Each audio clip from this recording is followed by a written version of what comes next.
Engineering कुठं करायचं म्हटलं, की लगेच नाव येतं पुणे किंवा मुंबई ह्या 2 शहरामध्येच आम्हाला इंजिनिअरिंग करायचे. बाकी इंजिनिअरिंग कॉलेजेस, बाकी शहरं आम्हाला चालणार नाहीत. मग ह्या टॉपिकवरच आज मी तुमच्यासाठी बोलणार आहे. इंजिनिअरिंग कुठं करावं? कोणती सिटी आपल्याला बेटर पडेल? म्हणजे पुणे, मुंबईत गेल्यावर चांगलं फ्युचर आहे, की आपल्या होमटाउनमध्ये चांगले इंजिनिअरिंग कॉलेज आहेत? होमटाउन म्हणजे काय?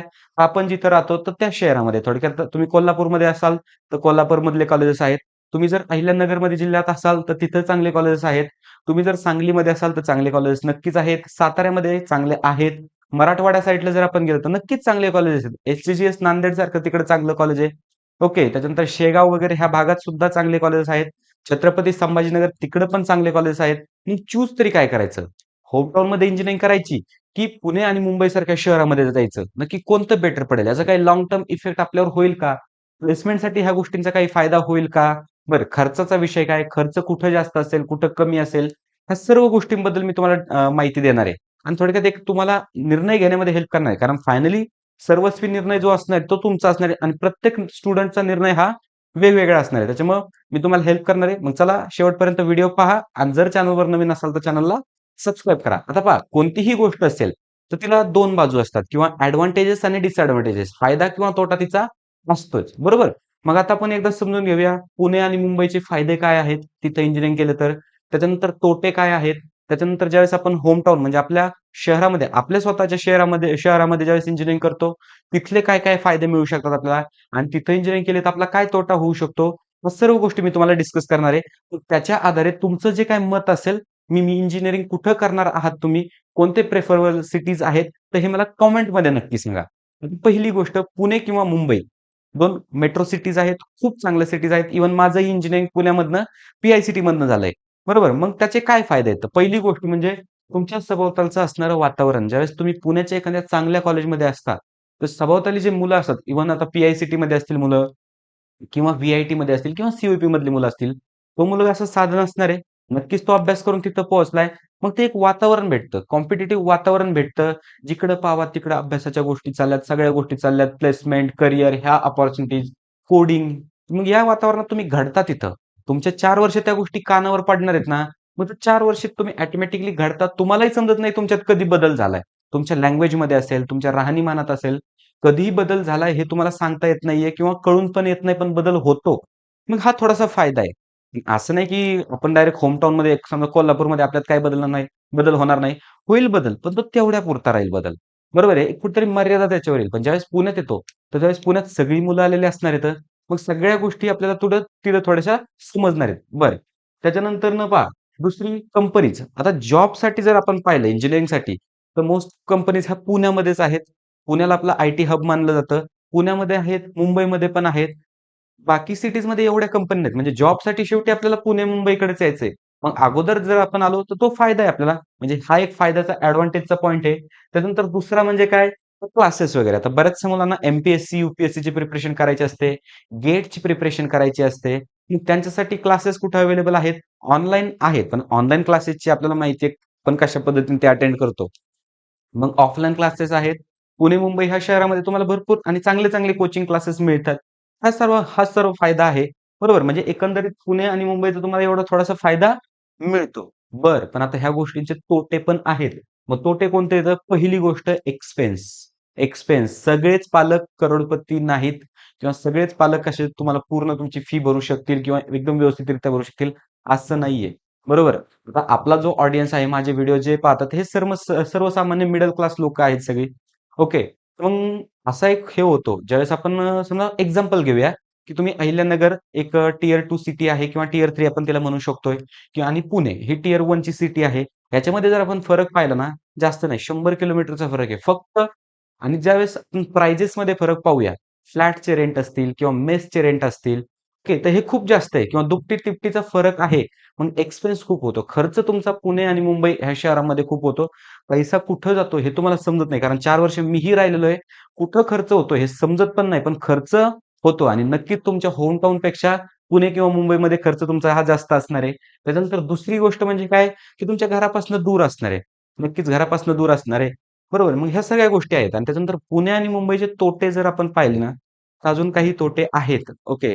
तर जे तोटे आता तुम्हाला इथं डायरेक्ट सांगणं एवढं हे नाही, पण तरी मी सांगण्याचा प्रयत्न करतो. ज्यावेळेस आपण जातो, तर त्यावेळेस लोकलची मुलं असतात. लोकलची मुलं असतात, तर त्यांच्या ज्यावेळेस आपण मिक्स होतो त्यांच्यामध्ये, आपल्याला त्यांचे थोडेफार काही नाद वगैरे लागण्याचे म्हणजे चान्सेस असतात. असतात. कारण नाहीये.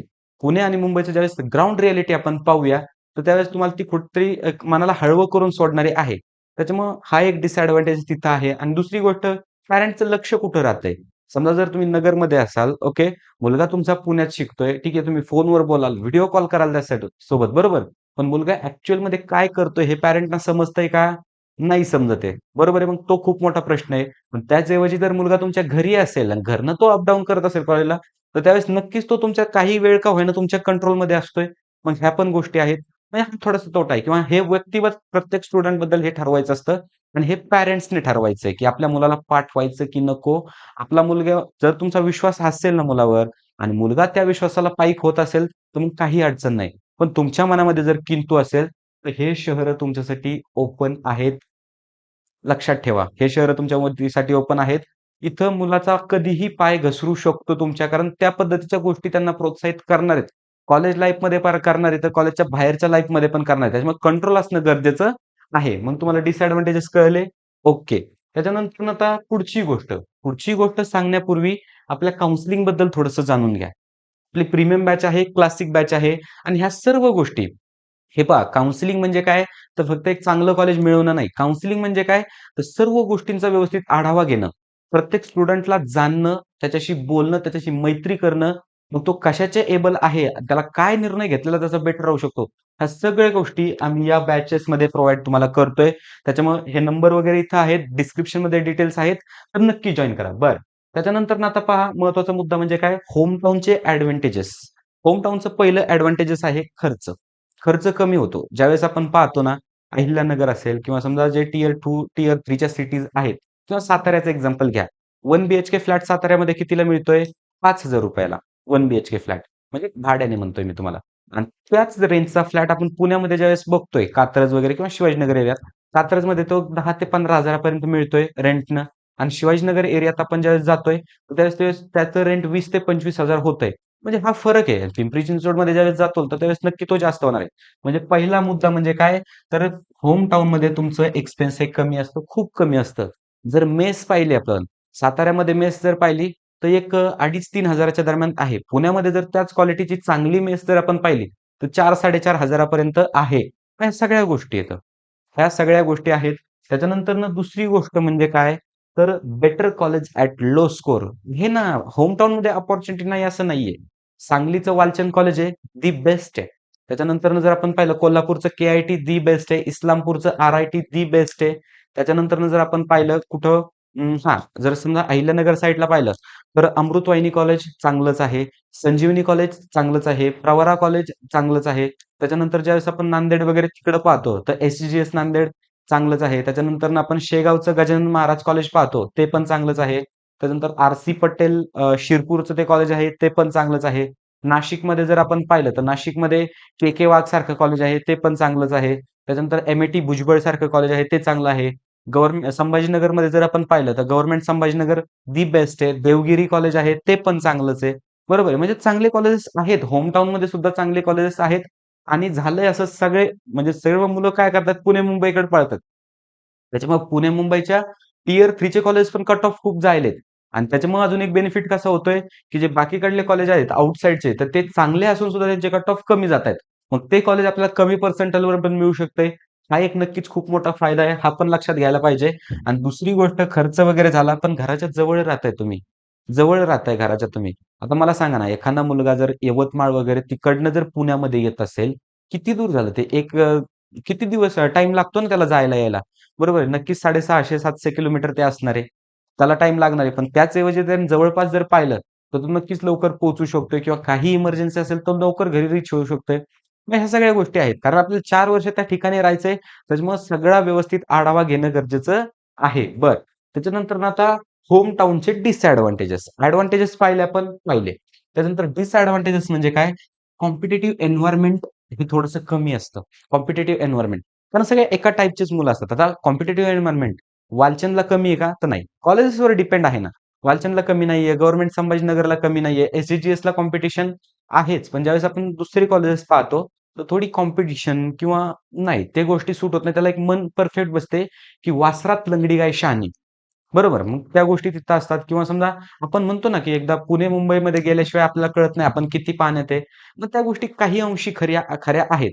मग मी तुम्हाला काय सांगेल, जर समजा तुमचा प्लॅन असेल, समजा तुमचं बजेट असेल त्या पद्धतीने पुणे-मुंबईला पाठवायचंय मुलाला, तर नक्कीच तुम्ही पाठवू शकता. कारण त्याचा फायदाच आहे. जास्त तोटे नाहीये, त्याचा फायदाच आहे. मग आता थोडंसं आपण कन्क्लुजनवर येऊया. आपण फायदे पाहिले, आपण तोटेही पाहिले. पण आता कन्क्लूड काय करायचंय आपल्याला? पहा, पहिली गोष्ट जर तुमच्या मुलाला किंवा समजा मुलगा बघत असेल तर मुलाला जर 95 च्या वर पर्सेंटाइल असतील किंवा आपण कन्सिडर करूया की एक टॉप पर्सेंटाइल त्याला असेल, चांगलं पर्सेंटाइल असेल, तर नक्कीच त्याला तुम्ही पुणे-मुंबईला पाठवलं पाहिजे किंवा विचार केला पाहिजे. त्याच्यात पण बजेट वगैरेचा प्रॉब्लेम असतो. पण ठीक आहे, थोडासा आपण निग्लेक्ट केला किंवा थोडक्यात सांगायचं झालं, सी सारखं जर कॉलेज लागत असेल, तर त्याला नक्की पाठवा. मग बजेट बघू नका. एज्युकेशनल लोन काढा. सी-ओ-ई-पी, पी-आय-साठी लागत असेल, तर त्याला ऑब्व्हियसली पाठवा. एज्युकेशन लोन काढा. काही प्रॉब्लेम नाहीये. तो मुलगा नंतरनं प्लेसमेंट लागल्यानंतर फेडेल तो लोन. काही प्रॉब्लेम नाहीये. पण जर तुमच्या मुलाला कमी पर्सेंटाइल असतील, मग त्या केसमध्ये आणि कमी पर्सेंटाइल देखील आहेत आणि बजेट पण तुमचं जर कमी असेल, ओके, तर त्या केसमध्ये मी तुम्हाला सांगतो, की तुम्हाला होम टाउन हे कधीही बेस्ट पडेल. बजेटचा प्रॉब्लेम नसेल ना, तर मग पाठवा. काही अडचण नाहीये. मग पाठवा. पण बजेटचा प्रॉब्लेम असेल आणि पर्सेंटाइल देखील कमी असतील ना, तर होम टाउन निवडा. ह्या गोष्टींवर थोडासा विचार करा. काही तुम्हाला डाऊट असतील, तर माझा नंबर तुम्हाला डिस्क्रिप्शनमध्ये प्रोव्हाईड केलाय. व्हिडिओ जर आवडला असेल, तर व्हिडिओला नक्की लाईक करा. चॅनलवर नवीन असेल, तर नक्की सबस्क्राईब करा. All the best.